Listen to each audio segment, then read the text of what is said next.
Hello, this is Julian with Coffea Reviews, and today we'll be reviewing the Chuchi WX wash processed Peru from Coffea Circulor. And there's the bag right there. And Coffea Circulor, based out of Gothenburg, Sweden. And they're a coffee roaster that's appeared on this channel quite a bit, including our recent review of the Mejorado NYX, a natural yeast inoculation processed Ecuadorian coffee. And to counterbalance that experimental and heavily processed coffee, we have a very standard offering, as this one is a wash processed Peruvian Caturra. And I have said in the past that Coffea Circulor does have some of my favorite standard offerings out of any coffee roaster in the entire world. So it'll definitely be interesting to see if this one lives up to those previous experiences, as this right here is day 40.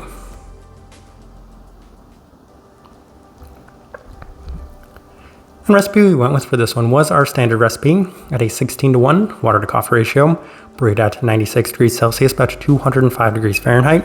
And I like this one best through the V60, which indicates a more medium fine grind roast profile for this coffee. So as we've mentioned in some of our recent Coffea Circulor reviews, they do roast on the lighter side of things, so these last set of coffees haven't been quite as light, though this one I don't think was ever intended to be an overly light coffee, as they do describe this one as being ideal for both filter as well as espresso coffees. So this one you can definitely tell has a slight bit more development to it relative to some of their other coffees in the past. Even then, it's definitely still on the lighter side of things, so lighter with a slight bit of development to that. With all that out of the way, let's go and start discussing this coffee. Day 14, first impression. And we did opt for the V60 with this coffee, and it definitely offered a modern take on a traditional coffee with plenty of the chocolate aspects expected of Peruvian coffees. Excellent caramelized sweetness as well as some slight fruit brightness. Pretty well structured, and overall a pretty nice start, as it was very much in line with a lot of the expectations we had had for it. Day 17 through the Chemex, and it was notably better as it continues to offer a sweeter milk chocolate base, but there is better definition to the fruit profile, as there's a lighter stone fruit aspect as well as some slight mixed berry components to it as well. A lingering bit of honey and some caramel gives the cup some nice depth, so plenty of sweetness and overall a pretty solid day. Day 20 through the April brewer, and there's a surprisingly high level of fresh fruits right at the forefront of this one, as the listed yellow plum is the most apt it had felt, as this one had some terrific peachiness to it. In addition to that, there was an abundance of honey-like attributes as well, giving the cup just some overall depth to it, as opposed to maybe being a little bit of the stereotypical Peruvian coffee. Continue on to day 23, as we opted for the V60 with Coffea Circulor's recipe, and it was actually the best it had been up to this point, as the fruits were very pronounced and intense, an abundance of the listed yellow plum and a very clean stoat fruit sense, with a well-defined milk chocolate base and caramelized aspects all tying this together. So once again, you're getting a lot of the traditional characteristics to it with a little bit more of a modern spin to it. Really enjoying the way that these two work together. We continue on to day 26, as we opted for the Chemex with Coffea Circulor's recipe, and I was a little bit surprised by the results of this one, as there was an ever so slight funkiness to the cup in terms of the fruit sense. It does clear up and offers much more as it does cool down, including something that I would describe as a golden raisin. Pretty solid overall. We continue on to day 29, as we opted for the V60 with our standard recipe, and this was actually the best it had been up to this point, as there's a heightened focus on the well-structured chocolate base, with the complementary fruit brightness being the most pronounced it had been this entire time, near peachy levels of stone fruits, fresh fruits yet again. Very beautiful day, really enjoyed the structure of this one. We continue on to day 32, as we opted for the V60 again, and there's more positivity, as it's skewing much more in the classic Peruvian sense, as it's offering a higher level of sweeter stone fruit aspects, but plenty of definition in terms of the chocolate-like attributes as well as the caramelization to it. Day 35, final notes we have through the V60, and there's been a slight bit of inconsistency to the cup, as this time it was skewing a little bit more on the fruits direction with a distinct honey-like attribute to it. A little bit more intense, as the chocolate and brown candy base are both more prominent in the background of the cup today, but that's all the notes we have. So let's go ahead and transition on over into the tasting wheel so you can see what we're getting. And we have quite a few level 4s, so let's go through those, and we'll start with the cleanliness level 4. So this one right here definitely had some terrific definition and clarity to it. And I would say that most of the time was on the higher side of the level 4, though I did mention on one day specifically there was a slight bit of funkiness to it, which I think did hold this one back ever so slightly. But going into it, you're always expecting it to reach that level 4 mark, and I don't think that there's anything that would have necessarily taken away from that. Definitely a level 4 in terms of the cleanliness. Finish, level 4. So the finish is kind of interesting because it did offer 2 distinct finishes on different times of this coffee. On certain days, it was a little bit more in terms of that classic traditional chocolate-like sense, and on other days, it was a little bit more of a fruit-forward profile to it. Regardless, however the finish was, it always ended up being a very nice and just kind of even balanced finish to this cup. Sweetness, level 4.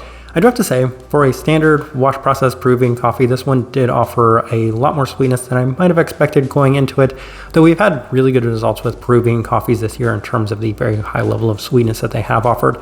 As brewing coffees have been pretty sweet this year, this one's no exception to that, as this one definitely justified there at that level 4. We continue on to the florality, level 4, and I can't recall whether or not they have any sort of honey note listed on here, but if there isn't, then there definitely was a fair bit of the floral honey in this one throughout the entirety of this coffee, and it was one of those things that complemented the rest of the really pronounced characteristics to it, and for that reason, definitely justified that level 4 mark. Let's continue on. Stone fruit, level 4. Okay, that one might be a slight bit generous. If I recall correctly on this coffee as well, I do think that they have a yellow plum note list on here, and that was one of the really big selling points to me on this coffee, is anytime Coffea Circulor has their plum notes listed on there, specifically yellow plum, I am fully expecting and looking for a lot of PG aspects to it. And that's the case with this one right here, as on certain days, it was interestingly the most pronounced characteristic. And whenever those days were present, they were days that I enjoyed this coffee the most. Though, as I kind of mentioned, slightly inconsistent, so not always present, prominent, and pronounced within this one, but definitely still justified there at that level 4 mark. Continue on, chocolate, level 4. The milk chocolate base, extremely well structured, extremely well defined in this one, sets the stage for the rest of this coffee and was the most consistent note in this one throughout.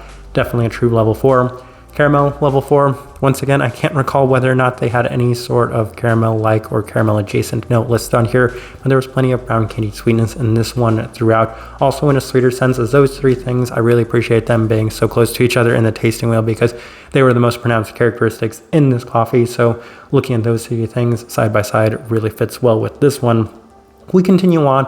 Acidity, level 3. I continue to mention that Coffea Circular's coffees don't necessarily tend to or are always the brightest coffees out there. And a lot of that could be attributed to the fact that when we are adjusting for Coffea Circular's recipe, they're definitely lowering their extraction for them, so you're not getting as much of the brightness to them.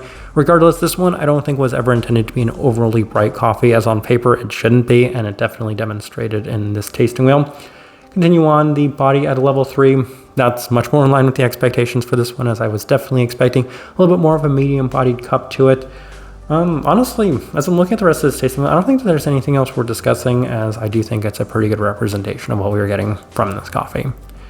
Alright, so my overall thoughts and impressions of this coffee. It continues to hold true that when it comes to these standard offerings, Coffea Circulor offers some of my favorite versions of them, as this one right here is no exception to that. As this is probably one of my favorite standard Peruvian coffees I've had in quite a bit. Of course, that's omitting any of the geshes that we've reviewed recently, as those have been pretty fun. But what really helped this one was the terrific sweetness, clarity, and structure to it, as it seemed to hit on the big 4 that I was looking for. Most specifically, again, the clarity, the sweetness, the florality, which was surprisingly high in this one, as well as the fruit components, which skewed very much in the direction that I tend to enjoy. So I don't think that this one's ever going to remain one of my favorite coffees that we've ever reviewed, but as far as just standard Peruvian coffees, this one definitely impressed me to the extent that a lot of Coffea Circular's coffees, especially their standard offerings, have in the past. So I definitely want to give them credit for this one, as I found this to be a very enjoyable mix of a traditional as well as modern crowd-pleasing sort of coffee, which does lead into the type of person I would suggest this coffee to. And I feel like there are a lot of people that could enjoy something that's in a lot of ways very simple and easy to enjoy. It is offering a lot of those classic, more coffee-like attributes to it, that classic profile you're hoping for, chocolate and caramelized aspects to it with a little bit more body. But in addition to that, there's so much fruit sweetness within this one, and in addition to that, some nice florality and just sweetness in general, that it gives this coffee a little bit more depth than just a straightforward crowd pleaser coffee. Just maybe a little bit more diversity to it in that regard. For the most part, I think that's the best way I can leave this review. If you by chance had an opportunity to try this coffee, I'd love to know your thoughts and impressions of it as well. If you're enjoying the content, give this video a like, subscribe if you're not already subscribed. This right here has been a review of the Chuchi WX wash processed Peru from Coffea Circulor. Thank you for watching.